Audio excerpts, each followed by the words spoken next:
안녕하세요. 크립토TV입니다. 이번 시간에는 대폭락, 태풍 같은 게 몰려오는 모양새입니다. 어떻게 해야 이 크립토 시장 살아남을 수 있을까요? 한번 살펴보시죠. 최근에 그냥 8월 들어서 있었던 소식을 제가 한번 총 그냥 정리, 리마인드 차원에서 말씀을 한번 드려볼까 합니다. 7월 달에 연준에서 금리 인하를 했어야 했는데 지금 안 했다. 그것 때문에 미국이 지금 경제가 크게 흔들리고 있다. 고용지수, 실업률 굉장히 높아졌었고요. 제조업 지수도 빠르게 냉각이 되고 있다. 연준 이제는 그 B컷 얘기가 지금 9월 달에 0.5% 이제 내려야 되는 거 아니냐. 근데 저는요, 이 기사 자체도 솔직히 전 이해가 안 돼요. 왜냐하면 지금 연준을 탓하는 거지 않습니까? 연준한테 금리를 왜 인하 안 했냐? 고양이한테 생선을 맡겨놓고 왜 먹었냐라고 하는 격이거든요. 제가 이 이유를 뒤에서 좀 말씀드립니다. 일론 머스크도 연준은 멍청하다. 7월에 금리 동결시킨 거 맹비난했다라는 기사도 이렇게 뜹니다.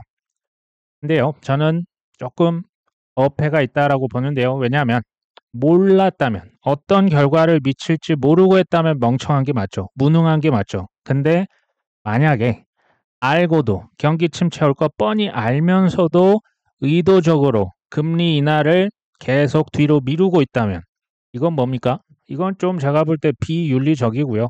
비도덕적이고요. 사리사욕, 공공의 이익, 중앙은행으로서의 역할이 아니라 자기들의 사리사욕 채우는 게 아니냐라는 전 생각이 듭니다. 제가 그 지난 주말에 읽었던 이게 굉장히 오래전 책인데도 불구하고요. 저 집에 있길래 한번 봤거든요. 이제 부자 아빠 기요사키가 말하는 부자들의 음모. 여기를 보시면 아니면 이제 전 세종대학교 교수님인 홍익희 교수님 책들 좋은 게 많이 있어요. 적나라하게 나옵니다. 좀 읽어보셨으면 좋겠다라는 차원에서 말씀드리고요. 자, 우리가 연준으로 알고 있는 연방준비제도의 준말이 연준입니다.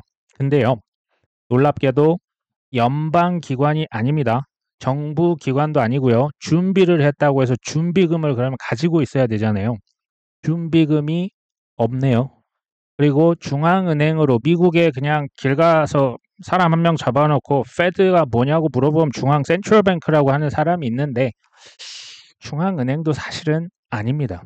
이거 뒤져보면 다 나옵니다. 공부를 좀 하셨으면 좋겠고요. 미국의 재무부와 월스트리트에 있는 은행이 1913년으로 제가 기억을 하는데요. 그때 크고 작은 이제 경제 위기가 미국에 있었고요. 유럽을 보니까 중앙은행이 있네. 여기에서 컨트롤을 잘 해주니까 경제 위기를 잘 극복하던데 미국은 아직 중앙은행 자체가 없었었죠. 그래서 이제 경제 위기에 비밀 회동을 갔습니다. JP 모건 이 저택에서 모여서요. 이제 민간 기관으로 출연한 게 바로 뭐다? 이게 바로 연준입니다. 핵심은 이제 돈을 찍어낸다, 돈을 또 이제 회수하는 기능이 있었고요. 무엇보다 중요한 것은 달러에 대한 발행권을 가져갑니다. 누가요? 연준에서. 연준의 대주주는 월가 그 월스트리트에 있는 JP 모건 시티 같은 대형 은행 기관들이었습니다. 이게 한번 생각해 보실 게 그러니까 중앙은행의 역할을 하는 건 맞아요. 돈도 찍었다 풀었다 하고요. 금리도 올렸다 내렸다 하죠. 그리고 실제 1900년대 초반에 대공황을 미국의 경제 위기를 수차례 극복을 한 바가 있습니다. 그러니까 이제 그 JP 모건이 특히 도움을 많이 줬었거든요. 공적 자금처럼 이제 그 투입도 했었고요. 근데 공공의 이익과 월가 은행들 사적인 민간 기업들의 이익이 부딪혔을 때 그들은 어떤 선택을 내릴까요? 사실 이게요. 그렇게 간단한 문제는 아니에요. 우리가 만약에 돈을 찍어낼 수 있는 막강한 권한이 있고 내 맘대로 쥐락펴락할 수 있다면 정말 공공의 이익을 위해서 선택을 우리 구독자분들은 하시리라고 보지만 대부분은 아마도 그게 쉽지 않을 겁니다. 연준의 대주주 JP 모건, 시티은행, 뱅크 오브 아메리카 이런 은행 기관들이죠. 거기에서 연준에서 미국의 국채를 사지 않습니까? 그걸 담보로 돈을 찍어서 풀지 않습니까? 근데 미 국채를 샀죠. 미 국채를 사면 뭘 줍니까? 국채 대한 이자를 주죠. 그 이자가 항상 연준으로 흘러 들어가고요. 그게 사실상 배당금 형태로 월가 은행 기관들에게 들어갑니다. 여기서 포인트는 뭔지 아십니까? 더 많은 빚을 내서 돈을 더 많이 찍어내면 찍어낼수록 국채를 더 많이 사니까 국채에 대한 이자 수입이 더 커지겠죠. 이게 포인트입니다. 빚을 늘어나고 돈을 찍어내면 찍어낼수록 국채 지금 한 5% 이자 주지 않습니까? 그게 연준의 대형 주주기관한테 간다는 거예요. 이해되시죠? 미국이 망해도 빚에 대한 이자는 무조건 지급해야 됩니다. 더 정확히 말하면요. 미국의 국가 부채는 누구도 갚을 정부도 마찬가지고요. 갚을 능력도 없고요. 갚을 의지도 없습니다. 이해되십니까? 그러니까 대략 4년 주기로 빚에 대한 그 이제 이자를 낮추기 위해서 금리를 한 번씩 무조건 낮춰줘야만 하는 게 사이클이죠. 단, 달러 패권, 그러니까 달러가 기축통화라고 하는 전제 조건이 충족돼야 이게 됩니다. 그냥 우리나라에서 돈 막 찍어가지고 그랬다가는 슈퍼 하이퍼 인플레이션 나겠죠. 미국이니까 이거 되는 겁니다.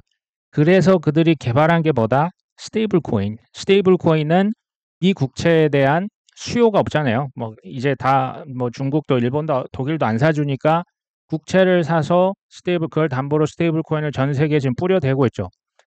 달러 패권은요. 디지털 달러로 지금 그대로 바꿨다라고 보시면 되겠죠. 2021년 7월 달로 한번 가봅니다. 연준의 파월 의장이 인플레이션은 일시적이다. 제발 날 좀 연준을 믿어달라. 이건 사실은 이건 사기극, 거짓말, 혹은 무능함, 그 중간에 어느 지점이 있는 거죠. 파월이 2021년 6월 22일 인플레이션은 일시적이다. 장기적으로 2%까지 떨어질 것이다. 그런데 불과 6개월이 채 안 돼서 뭐라고 합니까? 인플레이션이 일시적이 아니다. 이게 연임이 되자마자 갑자기 매파로 변신을 했죠. 2021년 뒤늦은 금리 인상 덕분에 지금까지도 우리가 인플레이션에 허덕이고 있는 거 기억나시죠? 그러면서 했던 말, 연준을 믿어달라. 재무부 장관도 똑같은 얘기 했습니다. 그 자넷 옐런도 이전에 연준 의장을 했었고 지금은 뭐 재무부 장관이죠. 지금 뒤늦은 금리 인하, 지금 욕을 먹고 있습니다. 이걸로 인해서 경기 침체, 지금 원래부터 경기 침체였다고 저는 보고요. 다만 그게 조금 더 이제 불안이 증폭된 거죠. 이제 그러니까 빙하 저 밑에 있는 그 커다란 문제들이 조금씩 실체를 드러내고 있는 거죠. 이게 이제 일부러 금리 인상도 늦추고요. 금리 인하도 늦추는 게 이게 우연이냐? 아니면 우연을 가장한 필연이냐? 그렇게 중요한 것 같지는 않습니다. 어쨌든 결과는 뭐였습니까? 항상 엄청난 금리 인상 안 하고 돈 무제한 풀었으니까 엄청난 자산 가격 폭등했죠. 누가 부자가 됩니까? 월가의 금융기관들, 부자들. 그리고 나서 지금 이제 너무 올려놨죠. 그리고 이거 금리를 너무 오래 갔잖아요. 그러니까 이제 못 버티고 빚에 의해 돌아가는 세계 경제가 폭락을 거듭하는 거죠. 이렇게 되면 무슨 일이 발생하는지 아십니까? 전 세계 그 투자자들이요. 그러니까 사팔을 자주 할 수밖에 없어요. 폭등이 일어나면 다 같이 이제 포모가 일어나서 오고요. 폭락이 일어나면 또 패닉셀 엄청나게 합니다. 여기에서 또 누가 돈을 벌까요? 월가의 금융기관들은 시세 차익을 가져가지 않는다. 이거 엄청 중요합니다.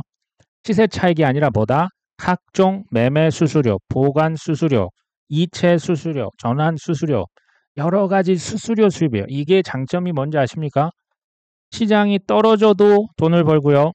시장이 올라가도 돈을 법니다. 반면 우리 같은 일반인들은 시세 차익 하나만 보죠.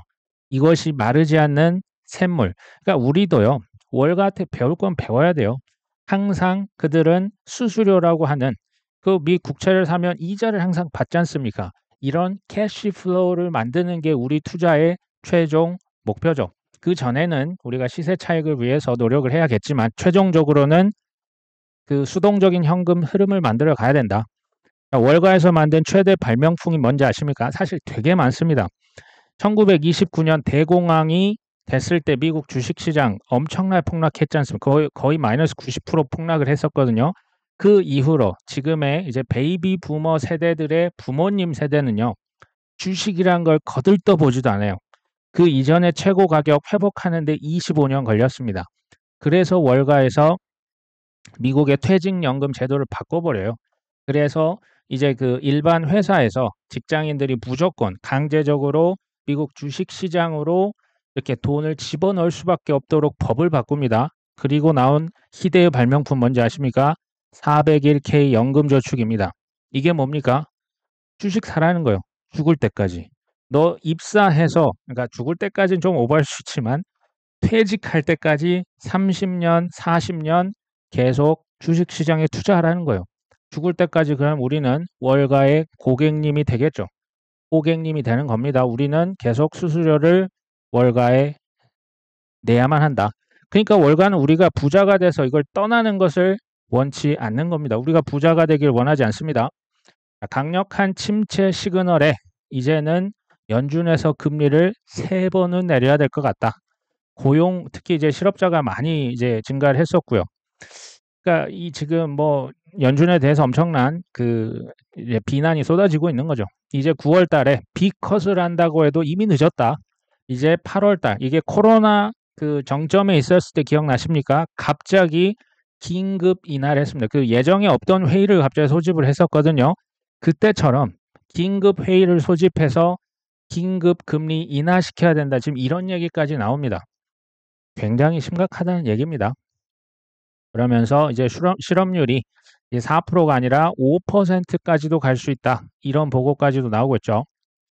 이제 뭐 그 불난 집에 누가 기름을 붓는 격으로 이란과 이스라엘 이제 뭐 서로 갈 때까지 가고 있는 거죠. 보복 공격이 임박했다.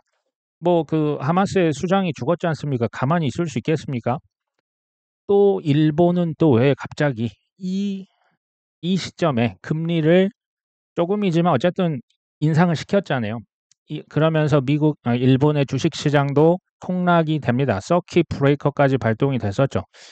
일본에서 금리를 올렸다라는 얘기는요. 지난 20년, 30년 뭐 아베노믹스로 대표되는 무제한 양적 완화의 끝을 의미합니다. 이 말은 이제 소위 말하는 엔달러 캐리 트레이드라고 이제 엔화 그 일본에서 금리가 싸지 않습니까? 여기서 금액을 빌려서 미국이나 유럽에 있는 주식이나 부동산 같은 채권에 투자를 엄청 했거든요. 이제 일본이 금리를 올리면 그 대출로 했기 때문에 그 이자 부담이 생겨서 이제 미국이나 유럽에 있던 자산을 팔고 다시 와타나베 부인들이 자국으로 돌아갈 것이다. 그러니까 여러모로 지금 악재가 겹치고 있는 거죠. 제가 여기서 말씀드리는 것은 지극히 상식적인 얘기, 최대한 객관적으로 말씀을 드려보려고 노력을 하고 있습니다. 투자 조언은 절대 아니죠. 저는 올해 초부터, 아니 작년부터요. 24년 올해는 크립토의 여름이다. 내년은 크립토 가을이 될 것이다. 수학의 계절이죠, 가을은. 올해는 급등락이 얼마든지 나올 수 있다. 그리고 생각보다 울퉁불퉁한 한 해가 될 것이다. 혹시 기억나십니까? 여름은 우리가 보통 여름 하면 더워. 지금 무더위가 장난이 아닌데요. 무더위가 주죠. 이게 이제 주로 이렇지만 소나기도 얼마든지 내리고요. 장마, 지긋지긋한 장마도 있을 것이고 한 번, 두 번 이상 태풍도 몰아칠 것이다. 제가 이 발언했던 기억나십니까? 이전까지의 조정은요. 전 어떻게 보면 소나기나 장마 정도로 봤다면 이제는 태풍이 한 번 정도 올 타이밍이 된 겁니다.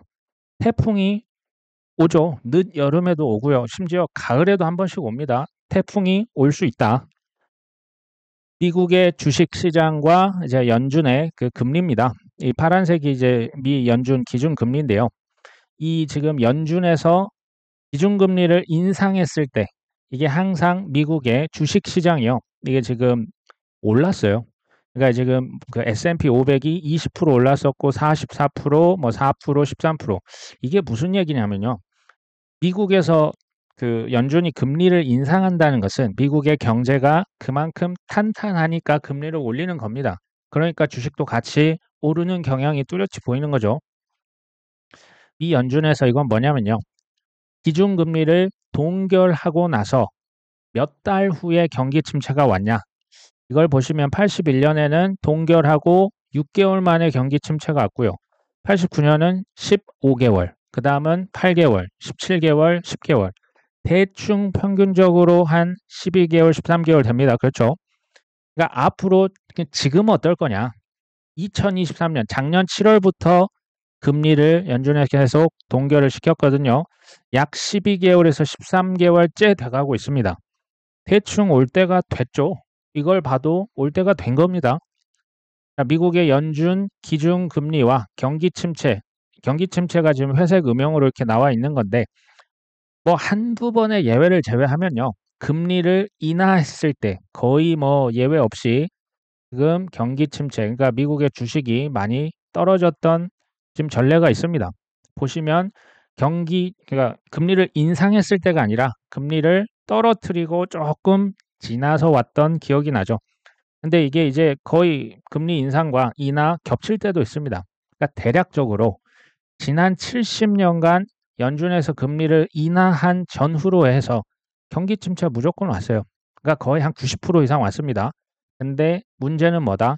금리 인하를 뭐 맨날 실업률 보고 CPI 보고 하잖아요. 이거 다 1년에서 1년 반 후행 지표들입니다. 그걸 보고 금리를 뒤늦게 항상 내렸던 거죠. 그래서 큰 경기 침체, 주식의 폭락이 지난 70년간 거의 90% 이상의 확률로 나타났던 겁니다. 전 세계 경제 빚으로 굴러가죠. 신용카드, 뭐 이제 자동차도 할부, 여기 주택도 다 모기지, 대출로 사지 않습니까? 이 빚의 경제에서는 필연적으로 큰 거품과 폭락이 무조건 나올 수밖에 없습니다. 빚이 쌓이면 한 번씩 터지는 게 자연스러운 겁니다. 작년부터 지속됐던 미국의 주식 거품이 한 번은 꺼졌다가 다시 가는 게 이게 누가 봐도 자연스러운 겁니다. 지금 그 시기라고 보시면 되겠죠. 이제 문제는 우리가 대부분 이제 크립토 투자자죠. 코인이 미국 주식이 한번 이렇게 후루룩 흘러내릴 때 과연 버틸 수 있을까? 저는 여기에서 아마도 어려울 것이답니다. 저도 뭐 100% 제가 어떻게 압니까? 그때부터 아마도 코인이 아마 힘들지 않겠냐. 특히 단기적으로 그렇게 이제 예전에 그 코땡땡 이런 그 폭락이 나올 때 코인도 같이 이제 크게 떨어지거든요. 그럼 여기서 우리가 한번 던져볼 질문은 이거죠. 큰 경기 침체가 나타난다고 가정을 해보면 코인이나 주식이 다시 살아날 수 있을까요? 이거 되게 중요한 질문 아닙니까? 혹시 다시 살아날 수 있다면 언제쯤 살아날 수 있을 것이냐? 만약에 다시 살아날 것이다. 아니다. 이제 코인 미국 주식 이제 끝났다. 죽었다. 이거는 본인께서 판단을 하시는 겁니다. 만약에 이제 끝났다. 뭐 시즌 종료다라고 하시면요. 그냥 본인 소신대로 행동을 하시면 되겠죠. 어떤 분께서 뭐 이렇게 댓글 달아주신 거 보면 태풍은 피하고 보는 게 상책이다. 맞는 말씀입니다. 태풍은 피하고 보는 게 맞잖아요. 근데 지금 제가 보니까 어 지금 그러면 이제 코인을 다 팔았다가 앞으로는 코인 시장 다시는 얼씬도 하지 않을 것이다. 이런 얘기신지 아니면 지금 팔았다가 나중에 밑에서 다시 죽겠다라는 얘기인지 이것보다 최악은 뭔지 아십니까? 지금 팔았다가 나중에 꼭지에서 다시 진입하겠다는 얘기인지 세 개 중에 하나이지 않겠냐라고 저는 봅니다. 만약에 1번이라면 지금 이제 팔고 코인 시장 떠날 것이다. 파는 순간 손실이 확정되죠. 물론 더 큰 손실이 보이니까 그렇게 될 것 같으니까 지금 이 정도까지 그냥 남은 거라도 건지고 싶다 뭐 이런 생각이신 것 같아요. 그렇죠? 그게 아니라면 지금 팔고 나중에 내가 바닥에서 한번 다시 주워 보겠다. 의도는 좋습니다. 저도 이거 해본 적이 있는데요. 쉽지 않아요. 제가 이것을 그래서 확률 게임이라 적었습니다. 확률이라고 하는 게 이게 어떻게 보면 단기 타점 매매 이게 이제 소위 단타거든요. 과거 본인의 단타 실력, 승률이 몇 퍼센트인지, 손익비가 얼마나 됐는지를 한번 잘 생각해 보십시오.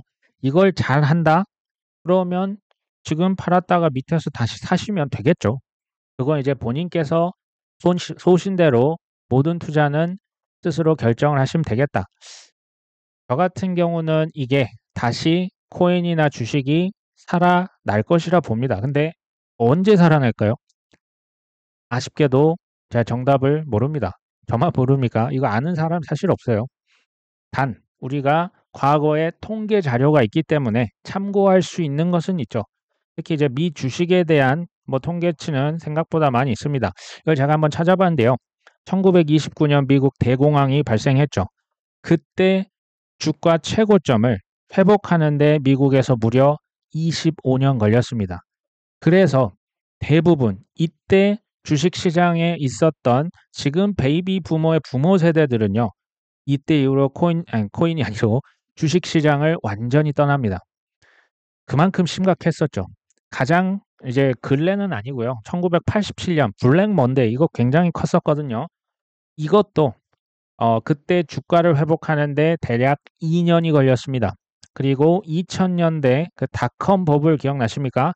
그때 주가를 회복하는데 이때도 버블이 워낙 컸기 때문에 6년 정도가 걸렸고요. 2008년 글로벌 금융위기 있죠. 부동산, 서프라임 모기지 사태 이후로 미국의 주식이 회복되는데 대략 5년이 걸렸습니다. 이제 가장 최근에 그 2000년도 3월달 기억나시죠?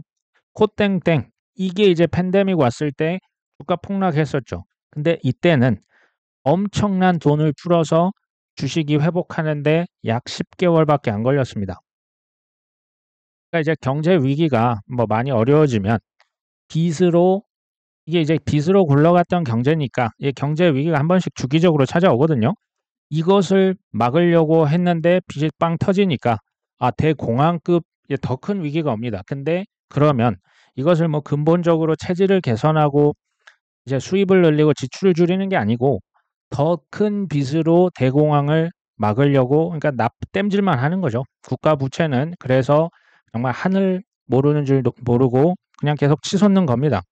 이게 어떻게 가능했냐? 1971년 미국의 닉슨 대통령이 금과 달러가 원래는 연동이 돼 있었죠. 그 불교환을 선언합니다. 그러니까 금을 가져오면 달러랑 바꿔줬는데 이제는 그 연결고리를 끊어버린 거죠. 무슨 얘기입니까? 무제한으로 금의 양과 관계없이 종이돈 달러를 무제한 찍을 수 있는 권한을 획득한 겁니다. 자, 미연준에서 돈을 계속 찍어내는 한 미국의 주가는 계속 올라갈 확률이 매우 높습니다. 상대적인 거죠. 돈의 가치가 하락하면 자산의 가치는 상승을 하는 것이니까 그렇습니다. 다만 중간중간에 뭐가 나올 수 있다? 빚으로 돌아가는 경제, 더 큰 빚으로, 더 큰 돈 찍기로 위기를 그러니까 이제 일시적 처방만 하기 때문에 이게 한번 쓰나미가 올 때 크게 올 수 있다. 이것은 우리가 항상 염두에 두어야 합니다. 올해가 이제 미 대선이 얼마 안 남았습니다.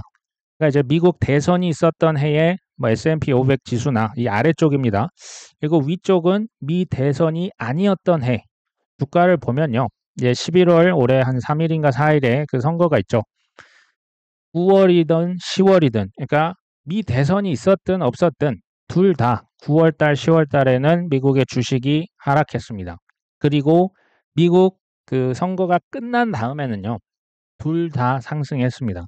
무슨 얘기입니까?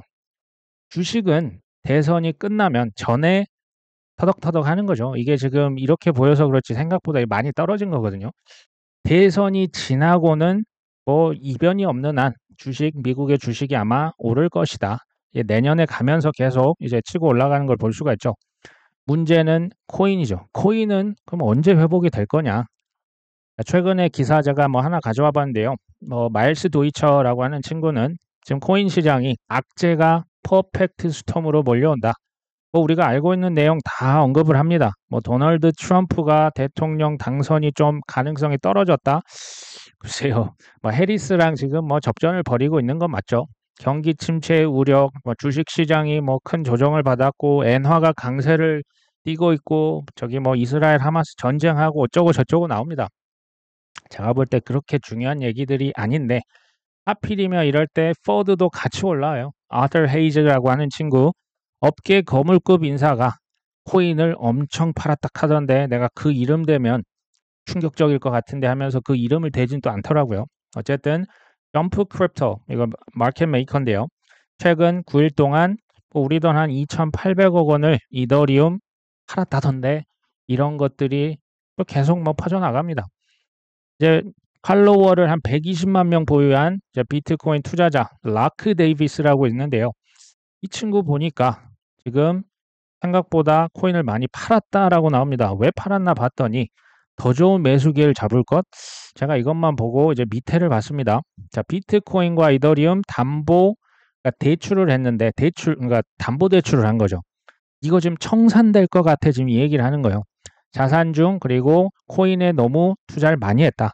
자산을 보존하기 위해서 지금이 이제 과매도 현상을 보이고 있고 지금 매수하는 것은 현명한데 뭐 이제 좀 더 떨어질 수도 있을 거야. 뭐 그러면서 자기는 스트레스를 받고 있다. 이 친구가 생각보다 투자 전문가가 맞아요. 뭐 주식도 하고 뭐 부동산을 리츠 형태로 투자를 하고요. 뭐 코인도 하고 하는데 제가 보니까 비트와 이더 담보로 빚으로 지금 투자하고 있는 겁니다. 제가 볼 때 이거 레버리지 투자를 하고 있는 거거든요. 10배, 20배 담보로 돈 빌려가지고 이제 맥스로 뭐 롱이든 숏이든 걸었겠죠. 근데 그 가격이 어느 가격 이하로 떨어지면요. 그 들고 있는 그 담보물이 다 청산돼 버려요. 그러니까 팔아가지고 이 지금 담보 지키려고 좀 울며 겨자 먹기로 팔고 있는 겁니다. 이거 왜 가져왔냐면 지금 뭐 기관도 그렇고 슈퍼 개미도 그렇고 다 같이 웬만하면 다 힘든 시기를 하는 것을 말씀드리기 위해서 그런 거고요. 비투를 하고 영끌을 한 이런 지금 뭐 나름 전문가라는 친구들도 이 탐욕을 절제 못하면 정말 한 번에 갈 수 있는 게 이 코인 시장입니다. 코인은요, 뭐 좀 자료가 많았으면 좋겠는데 지금 대장격인 비트코인조차도 이제 한 15년밖에 안 됐어요. 뭐 자료라고 할 만한 게 뭐 반감기 이후 그 차트 뭐 별게 없습니다. 그러니까 제가 이제 지금의 코인 시장을 근래 좀 비슷했던 사건 뭐에 비유를 할까 생각해 봤더니 뭐 굳이 이제 비유를 하면 2020년 3월 달에 있었던 그 코땡땡 폭락장 그때를 연상케 했습니다. 그때 분위기 어땠는지 잠깐 그때 기사 한번 보실까요? 2020년 3월 13일자인데요. 비트코인도 하루에 40% 폭락. 코로나 앞에서는 어떤 자산도 불안하다. 근데 이제 일부 투자자 사이에서는 이게 지금 하루에 40%를 혹시 경험해 보신 적 있으십니까? 이거 투자를 경험 안 하셨으면 이때의 공포감을 아마 지금이랑은 사실은 비교가 안 됩니다. 이때 투자자들 뭐라고 했냐? 코로나 땡땡 이거 앞에서는 모든 투자 자산이 무의미하다. 심지어 뭐 안전 자산에 뭐 금이라고 어쩌고 하잖아요. 이때는 금이고 뭐고 싹 다 던졌습니다. 그냥 오로지 캐시, 그것도 달러를 구하기 위해서 모든 것을 던졌습니다. 그만큼 공포가요. 아마 제 기억에도 남을 정도로 굉장히 컸습니다. 이게 이제 뭐 최근에 비트코인 가격 제가 캡처를 한번 해봤는데요. 보시면 뭐 4월 달부터 좀 조정을 받았죠. 그리고 6월 달에도 조정을 받았었고 근데 이제 최근에 받는 이 조정에 소위 말하는 각도, 떨어지는 각도가 점점 기울기가 커지는 거죠. 그러니까 이게 극도의 공포라고 보실 수 있을 만한 이 정도면 기울기가 맞습니다. 이게 이제 2020년도 3월 달 그때를 제가 지금 이 검정색 이 서클 안에 집어넣어 봤는데 이게 지금 지나놓고 보니까 뭐 저 정도 떨어질 수 있진데요. 한 일주일, 2주일 만에 비트코인 한 1200만 원까지 갔었는데 바로 그 전에 한 1600만 원, 700만 원까지 갔었거든요. 1200만 원에서 550만 원까지 정말 뭐 곤두박질을 칩니다. 지금 공포에 글쎄요. 제 개인적으로는 한 최소 3-4배 이상 더 큽니다. 그때 이런 말도 있었습니다. 비트맥스의 창업자 아서 헤이즈가 뭐 그거 이제 그 사람들이 워낙 공매도 심하게 하고 이제 공포가 너무 극에 달하니까 이거 뭐 그 셧다운 시켰다라는 얘기도 있어요. 거래소를 그냥 멈춰버리게 했다. 이게 아니었으면 비트코인 100만 원까지 갔을 것이다라는 그냥 뭐 검증이 안 된 얘기까지 이때 있었습니다. 혹시 기억나시는지 모르겠어요. 지금 팬데믹보다 경기 침체 지금 제가 볼 때 지금은요. 공포가 제가 볼 때 솔직히 비교는 안 됩니다. 코로나 때가 훨씬 심했어요. 근데 지금 입장에서 보면 코땡땡은 과거잖아요. 이건 이미 지난 일이기 때문에 그랬지 하고 지나가지만 지금 경기 침체의 공포는 내 눈앞에 닥친 현실 아닙니까? 그래서 크게 느껴질 뿐이죠. 제가 그래서 질문을 던져보면 20년 3월로 다시 돌아갈 수만 있다면 우량 코인들 살 수 있으실까요? 저도 이건 쉽지 않아요. 그때 제가 기억이 나는데 자, 비트코인을 한 7, 800만 원에서 팔았다가 밑에 600만 원에서 다시 잡았던 기억이 나는데 손에 땀을 쥐면서 했습니다. 그러면서 다시는 하지 말자. 그때 제가 생각을 했었거든요. 이게요, 똑같이 지금도 나중에 약 1년 후에 지금을 보는 거죠. 24년도 8월 달, 한 1년 후에 그때로 돌아가면 내가 땡땡 코인 살 수 있을까? 그것도 많이 살 수 있을까? 저는 좀 비슷하다, 뭐 데자비다라는 생각도 듭니다. 올해는 자, 크립토 여름이고 내년이 가을이죠. 내년이 수학의 계절이라는 생각에는 저는 변함은 없습니다. 그러니까 2020년 불과 3월이었는데 기억나십니까? 21년도 4월 달에 폭등장이 연출이 됐던 거 기억나십니까? 불과 1년 후에 피크를 찍었습니다. 물론 지금부터 언제 피크를 찍냐? 그거는 모르죠. 근데 24년 지금 8월 달 이제 됐지 않습니까? 그럼 8월에서 내년도 뭐 언제가 될지 모르지만 뭐 여름일지 저 가을 한 10월 갈지는 모르지만 대략 그때쯤 그러면 피크를 찍을 수도 있는 거 아니냐? 물론 정확하게는 저도 모릅니다. 그러니까 지금 벌어지고 있는 일은 봤더니 비트코인 채굴, 대형 채굴업자들만 몸집을 정말 엄청 늘려요. 그 소위 이제 막 피를 철철 흘리는 중소 그 영세한 비트 채굴 업체들을 지금 다 그냥 이렇게 M&A 하고 있어요. 약육 강식의 시기죠. 대형 기관들, 이거는 저의 상상입니다. 제가 볼 때요, 그 거래소를 통해서 하는 게 아니고 OTC라고 장외 거래로 아마 제가 볼 때 우량 코인들, 일부 알트 코인들도 제가 볼 때 아마 매수할 겁니다. 단, 아마도 지금이 아니라 3개월 후에 밝혀지겠죠. 얼마 전에 그 워런 버핏이 애플 주식 뭐 지난 2분기에 거의 주식 절반을 팔았습니다. 그게 2분기가 지금 이제 8월이 돼서야 밝혀지잖아요. 아마도 저는 이게 나중에 반복될 것이다. 사실 그 누구도 코인에 언제 반등을 시작할 것이냐 이건 몰라요. 근데 제가 봤을 때 여기서 진짜 중요한 질문 한번 답을 해보시면 좋을 것 같아요. 나는 여전히 코인의 미래를 확신하고 있는가? 투자한 코인, 내가 사놓은 코인이 끝까지 살아남을 것인가? 살아남으면 되잖아요. 팔지 않으면 됩니다. 근데 끝까지 살아남고 대량 채택이 이루어질 것이라고 보면요. 사실 상관없어요. 나중에 지금 뭐 얼마가 됐든 나중에 10배, 20배가 오른다? 그러면 그때 가서 그러니까 버티면 되는 거죠. 근데 그 이유가 뭐냐? 그냥 누가 뭐 좋다 카더라가 아니고 왜 땡땡 코인을 샀고 그렇게 잘 될 것으로 믿느냐? 스스로 한번 답을 해보시면 좋을 것 같아요. 저 같은 경우는 그냥 제일 쉬운 표현이 이거예요. 점점 시간이 갈수록 세상이 오프라인화 될 것이냐, 온라인화, 디지털화 될 것이냐. 당연히 디지털화 되겠죠. 그때 화폐를 뭐를 쓸 것이냐. 종이돈 쓰겠냐. 동전 최근에 보신 적 있으십니까? 동전 안 쓰잖아요. 다 디지털로 가는데 화폐만 뭐 오프라인에서 돈 세가지고 그게 아마 아니겠죠.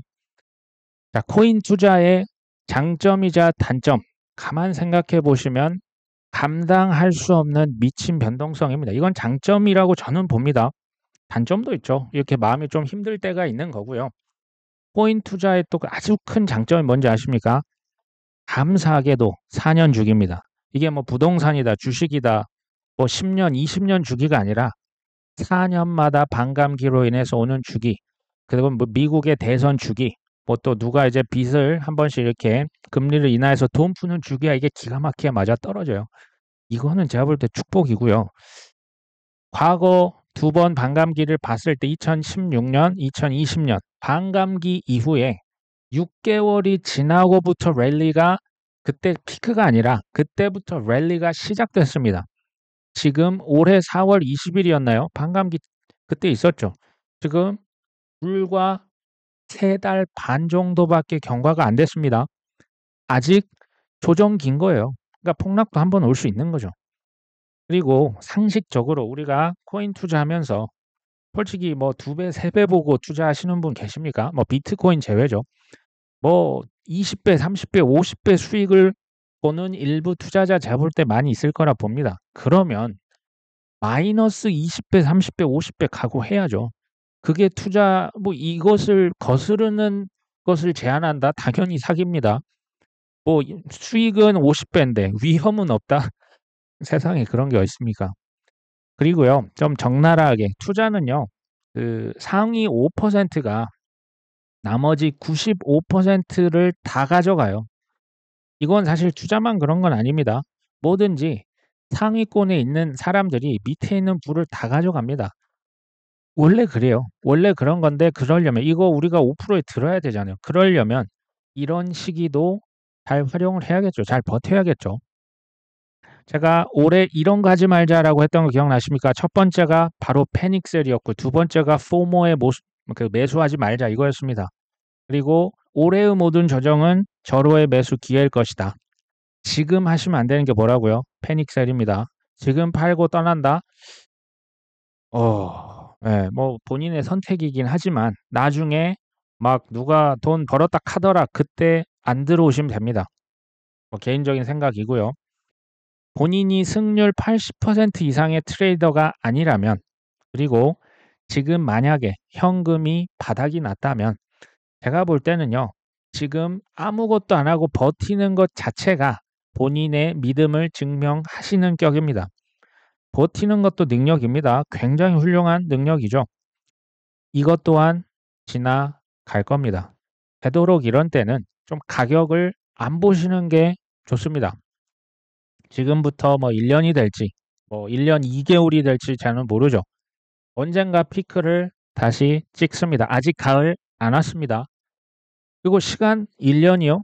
금방 가잖아요. 금방 갑니다. 지금 이제 뭐 한 무더위지만 곧 있으면 가을 오고 뭐 추석 오고 또 메리 크리스마스 해피 뉴 이어 할 겁니다. 금방 가요.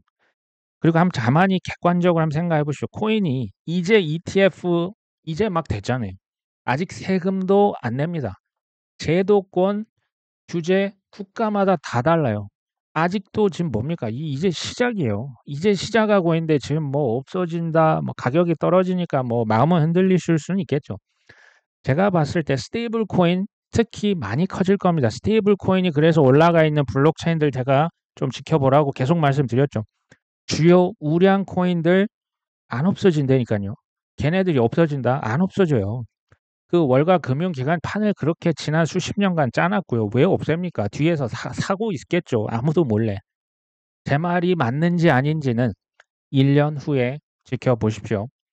오히려 지금은 제가 볼 때 그냥 그 업비트 맨날 보면서 스트레스 받으시기보다 운동하시고요. 자기 개발, 특히 책 많이 보십시오. 책도 보시고, 뭐 부동산이다. 여러 가지, 뭐 저도 요즘 세금에 관련된 책을 많이 보거든요. 아니면 뭐 맛집 가시고요. 카페도 가시면서 좀 그 리프레시 하시면 좋을 것 같습니다.